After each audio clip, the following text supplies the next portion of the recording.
You are standing in a cotton field near Eloy, Arizona in 1968. The ground beneath your feet has cracked open in a fissure 3 feet wide. The earth itself is sinking several feet per year. This is not erosion. This is aquifer collapse. Phoenix, 50 miles west, is growing faster than any American city except Las Vegas. In 1950, Arizona held 750,000 people. By 1960, 1.3 million.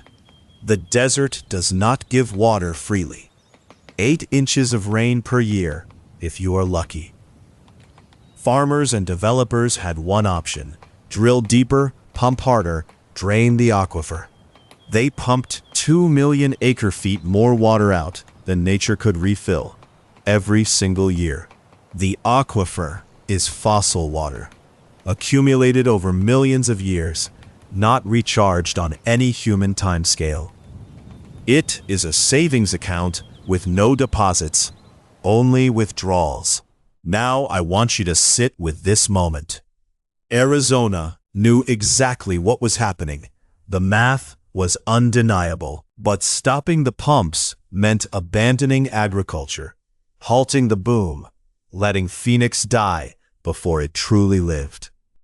I have spent 4 decades studying water systems facing this exact choice, and what Arizona did next changed how I understand survival itself. In 1963, Arizona's lawyers won a landmark court case against California. The Supreme Court said Arizona owned 2.8 million acre-feet of Colorado River water every year, but the water sat in a river 300 miles away, on the wrong side of mountains. To reach it, Arizona would need to pump water uphill across a desert, defying gravity itself. Engineers were already drawing plans for an impossibly ambitious canal. One senator, Carl Hayden, had spent 50 years building political power for exactly this moment. Stay with me through this story, because by the end, you will see how desperation and engineering intersected to create a system that saved Arizona, and the price that survival extracted from the land itself. A price that is still being paid today. So Arizona had its water right on paper, but the water itself was flowing to California. Here is the brutal fact.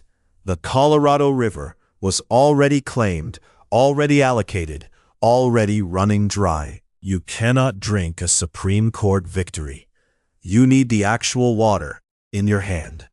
By 1968, Phoenix was growing so fast that the city was sinking into its own aquifer. Literal subsidence. Measurable, visible on the ground. The earth collapsing under the weight of too much pumping. And the engineers knew what had to be done. They had known it since the 1940s. Pump the Colorado River water across 336 miles of desert, uphill, against gravity itself. The Central Arizona Project. One canal, one audacious bet. President Johnson signed the Colorado River Basin Project Act on September 30th, 1968. After a 23-year fight in Congress, after Carl Hayden spent his entire political arsenal on it. The moment it passed, Arizona established the Central Arizona Water Conservation District. Now they had authorization. Now they had to actually build it. I want you to picture this. Lake Havasu sits at 450 feet above sea level.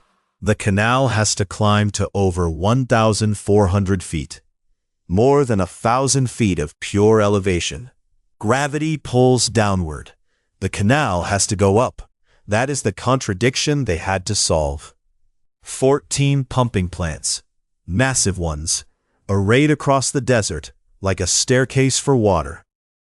The first one, at Havasu, would lift water 824 feet in a single dramatic heave. One of the highest single-lift pumps ever built in the United States. The canal itself would be 80 feet wide at the top, concrete-lined, trapezoidal. Picture pouring an open concrete trough across a desert for 336 miles, through washes, over rivers, across terrain that wanted to break it. But here is where the engineers hit their first real wall. Lifting that much water uphill demands electricity, enormous amounts of it. More electricity than entire cities consumed. Where would that power come from? So Arizona had the legal right to 2.8 million acre-feet annually, but the water sat 336 miles away across mountains. To move it uphill, the state needed to build 14 pumping stations that would lift water nearly 1,200 feet net elevation.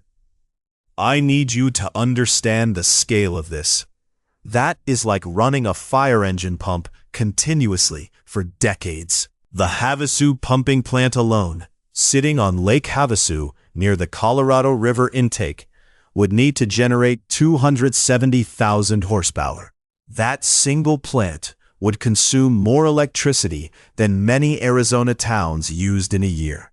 Multiply that by 14 stations spaced across the desert, and you face a catch-22 that stumped engineers for years. The cap needed colossal power, but Arizona's existing electrical grid could not supply it. The answer came from the Colorado River Basin Project Act of 1968, signed by President Johnson.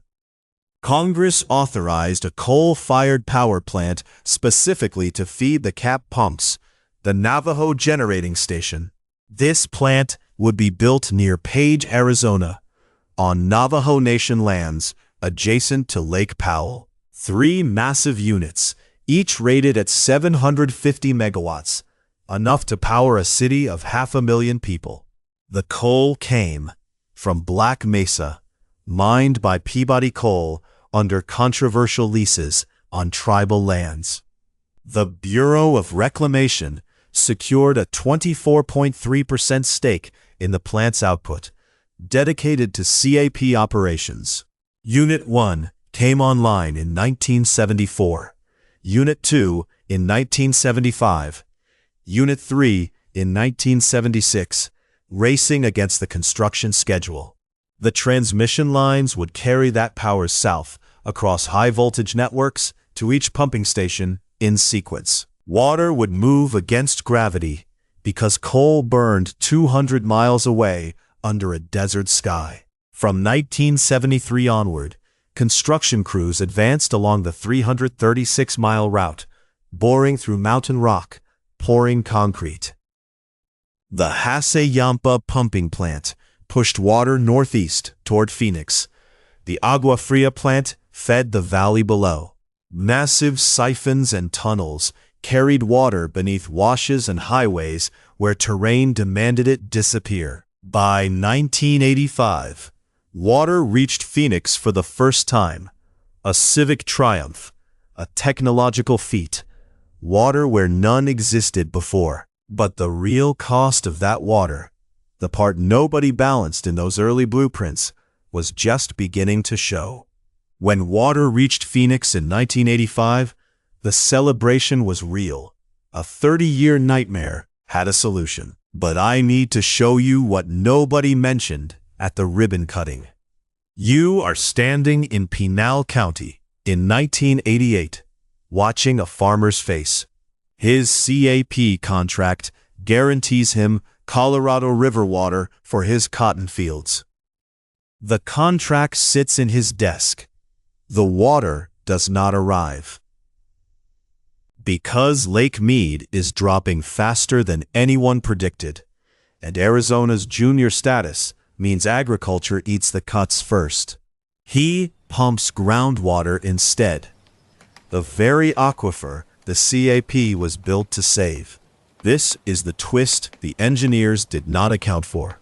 The system works only if the river flows. And the river is shrinking from something nobody can pump against. Climate change. 50% of the Colorado's decline since 2000 is warming, not drought. Less snowpack in the Rockies means less water flowing downriver every spring. The CAP moves 2.8 billion kilowatt hours of electricity per year just to push water uphill. Hydropower from Lake Powell used to supply some of that electricity. Powell is now so low its turbines nearly cannot spin. So, Arizona buys more power from the grid. The grid burns coal. More energy cost, more water cost. Agriculture cannot pay it. The farmer in Pinal defaults, and municipal water for Phoenix rises again. By 2021, Lake Mead dropped below the first shortage trigger for the first time ever. Arizona's agricultural cuts began. 512,000 acre-feet gone from farm contracts in 2022. Pinal farmers received zero surface water from CAP in 2022 and 2023. They went back to groundwater, back to the overdraft they thought they had escaped. Now look at what we have walked through. Desperation forced a choice. An impossible choice: pay billions to reverse gravity against a shrinking river. The engineers won. Phoenix did not die. 5 million people drank water they should not have had. But survival required a hidden cost: permanent dependence on a system that is slowly failing. The cap was not a solution. It was a bet on the future. And the future is hotter than anyone wagered in 1968. Here is what I want you to see next time you use a faucet in Arizona. You are not just using water. You are using electricity burning somewhere to pump that water uphill against gravity and climate. Every gallon has a debt attached. Every debt has a farmer. I want to know, where do you see this cost in your own region's water story? Comment below. I read every one, because once you see the hidden bill, you cannot stop seeing it.